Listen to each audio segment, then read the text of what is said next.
Hello EST 527. I'm Kevin, and this is a screencast in which I'm going to discuss and tell you about a lesson that I'm creating in which you can effectively use mobile technology in the physical education setting. How it can benefit students in physical education and understanding content and lessons and skills better through certain activities that utilize that can use mobile technology.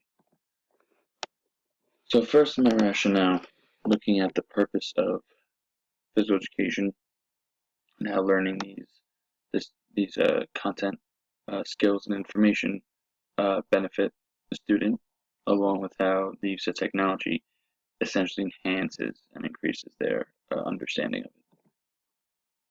So what I'm showing here is movement education.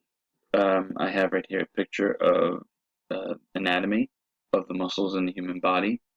So these are visuals that students would begin to utilize in order to understand all content. Movement education and specific physical education. Purpose and reasoning is to provide skills, understanding to students so they can enjoy prolonged life activity. For them to receive benefits and understand the positive purpose of being healthy holistically through participating in different activities, knowing how their body works and how their body can be worked. Technology education. As we know, tablets, cell phones, different devices, there's a vast amount of technology that is out there for students to use through different lessons that they are taught through. Big thing now is 21st century based skills, and technology can play an integral part to students learning these skills. So it would make applicable for these devices and technologies to be used in physical education. Mainly a good purpose of it, not a sole purpose, but a good purpose, is for video and motion capture. An overview. So an overview of movement education. It really comes down to a quality of life. Everyone can have a different interpretation about that quality of life. But we all have our bodies. We all can reach for optimal health and wellness. And this is a big inspiration into the reasoning for my choice topic, because I think it's really important and really useful for people to understand their bodies and know how to make themselves healthier and also be productive.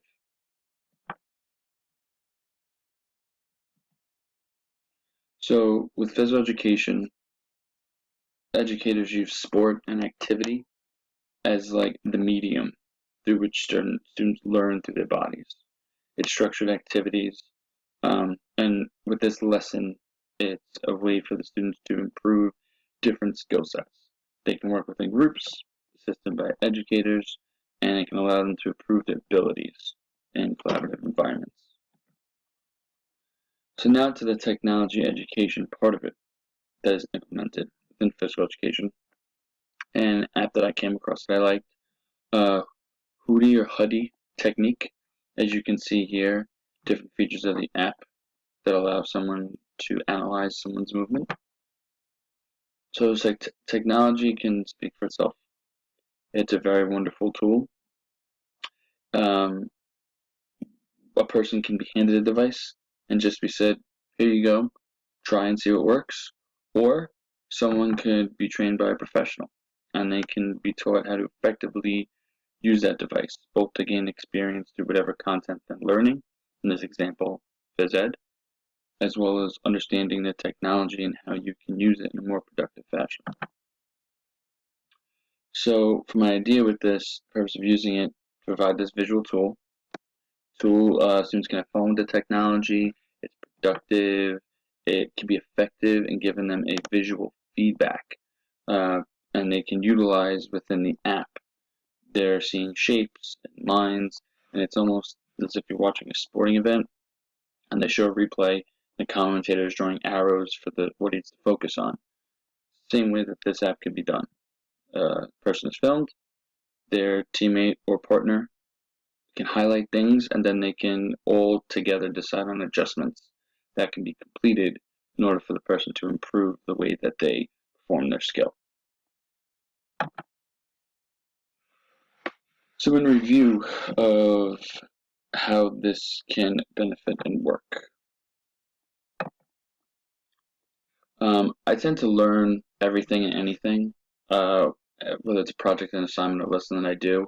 I had a vision for what I was going for, a total expectation of what I wanted to accomplish, and I felt that having this learning experience using motion capture can really help someone learn skills and improve skills. As I stated, sports yoga, different exercises, whether it's a sports skill, learning yoga pose, or learning how to perform a specific exercise, having this visual motion capture can help students and teachers and educators break down the film and really understand it well. Um, Things I took from this, when you're looking for an app, don't take the first app that you see. Go through the App Store. It is more effective for you to find the app first through the store and then search the app, because I looked up some apps through Google search and other things came up, and they weren't even actually apps, or they were just programs through a computer. So definitely look through your apps and try different ones. Some features work better than others, and you might be able to expand on your original goal or purpose. Some highlights that I took from doing this project. A few pointers. Don't limit yourself to just one app, especially because motion capture was important for me for the students to film themselves and be filmed. But then we had also discussed the app of Edpuzzle earlier on in the session, and it can help be a way to assess the students, show them video early on, have them perform the activity, and then quiz them a little bit. Maybe not like a very strict assessment, but quiz them and have them gain an understanding to make sure that they know what they're doing. I also realized each app serves a different purpose. So certain slow motion features were better on some apps than others. The one on the iPhone, and Samsung now has it too, it just records in slow motion, where the Huddy Technique app, it allowed for rate of speed. So I filmed, I was actually filming my brother throwing a football, which you'll see a picture later on in this presentation, and I was able to just film it in regular time, and then we were able to knock it down to like 4 different speed levels so that we can see his different movements and kind of like analyze it together. Huddy gives a good dual screen option, so you can do one where you're putting marks on, drawing arrows and circles and shapes and all that. And then the other one you can just view the normal video and see how it compares. There were other things. You can give compliments, you can share it through different emails, sending the video, ability to do still shots, screen capture.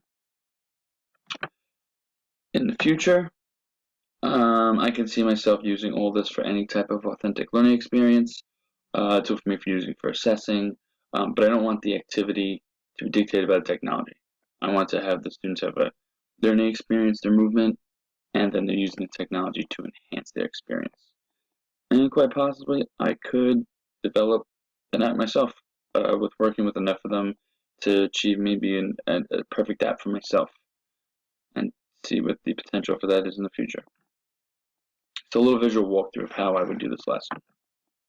Students would come into the gym, they go get changed, I can have things set up, stations. Once they're in, they do their warm-up stretches, they get ready to participate, and I can start to review what we are doing for the day. About 3 to 5 minutes of a warm-up, nothing too much. I don't want to consume too much time on the basic activities. This is an elaborate showing of what a film room is, but essentially the students and me, the instructor, would be reviewing videos and the skills we're gonna learn, and how we're gonna do it. Then students practice. They use tablets. They work together.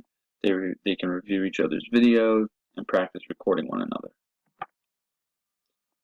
And using the Huddy Technique technology app, You can do a screen-by-screen comparison once you have recorded it. You can do a circle shape to focus on an area. You can do lines to show, one line to show what the technique is, and the other line to kind of show how we can change it. And then down here is a different timeline showing the different movements. And then after it all, do something like this, like an ed puzzle, and show a video of the skill that you're practicing that day, and then include some questions into it to see how the students are understanding it, and if you need to provide further information for their learning. Hope you have enjoyed my presentation. I did it through Sway. Thank you for watching this. Best of luck to everyone.